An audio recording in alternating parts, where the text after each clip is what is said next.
All right, so these are the video notes for Monday, January 28th for sociology. Today we're talking about the 5 sociologists in the box at the bottom of the first page and the top of the second page.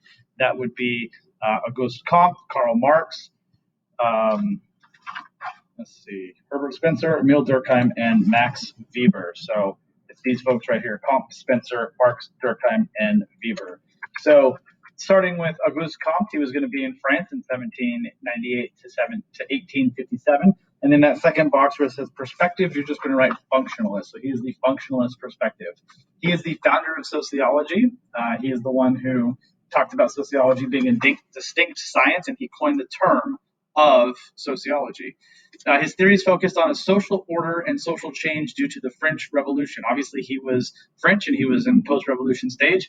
And after the French Revolution, there was a lot of things going on that were difficult. And so he said that social statics is how a society is held together, and social dynamics is how a society changes. So what are those things that are going to hold us together? That's social statics.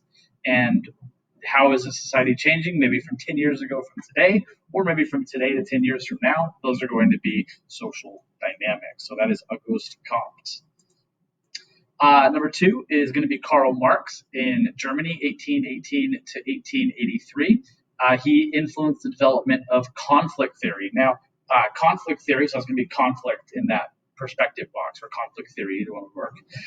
It focused on the role of social class and inequality in social conflict. So that social class and inequality, basically he's going to say that the whole world is split into oppressor and oppressed, and either you are an oppressor or you are oppressed. He focused most of his work on the on money, so on capitalists and workers. He said capitalists were fortunate, had privileges, and had money, and workers were unfortunate, did not have privileges, and did not have money.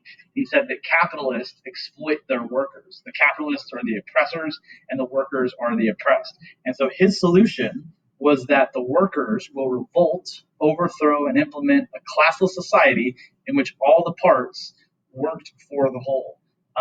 That was his theories were mostly focused on economics and on social class in terms of economics, so socioeconomic status. But today, his theories are used to talk about race and talk about all kinds of other things that separate people in society and create an oppressor class and an oppressed class. Okay.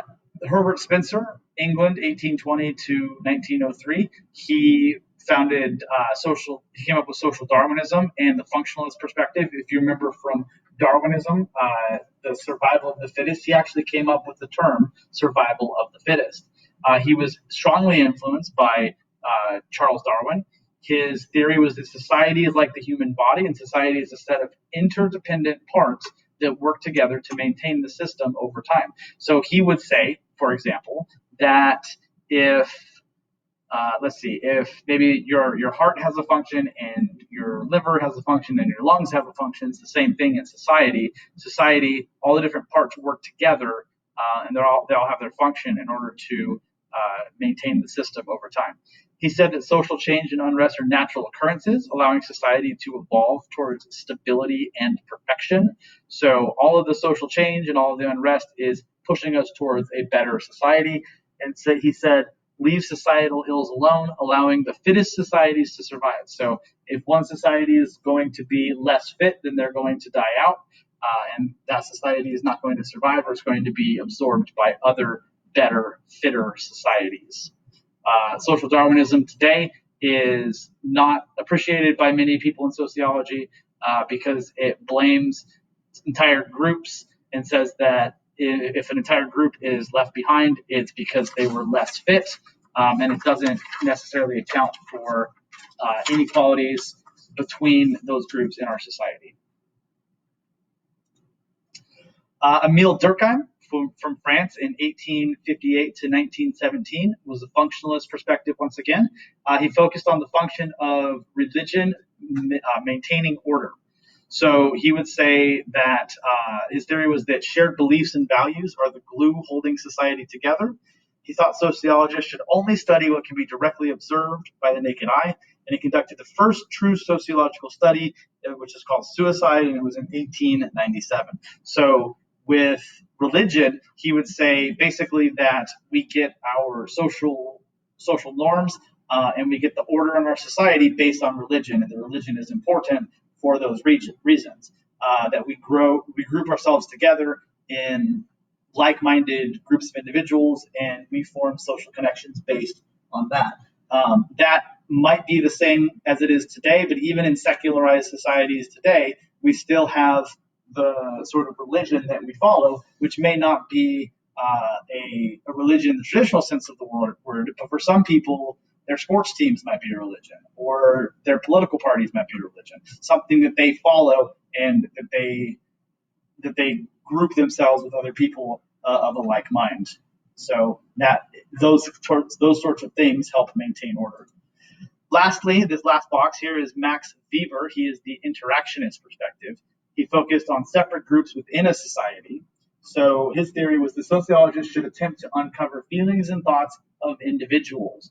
Uh, Verstehen is understanding the meanings individuals attach to their actions. So you walk a mile in my shoes.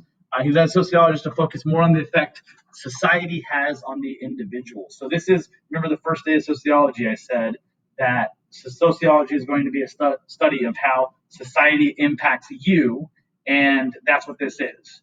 Okay, so how society impacts you is going to be what Max Weber was talking about. And that will be it for today. We will continue with this tomorrow.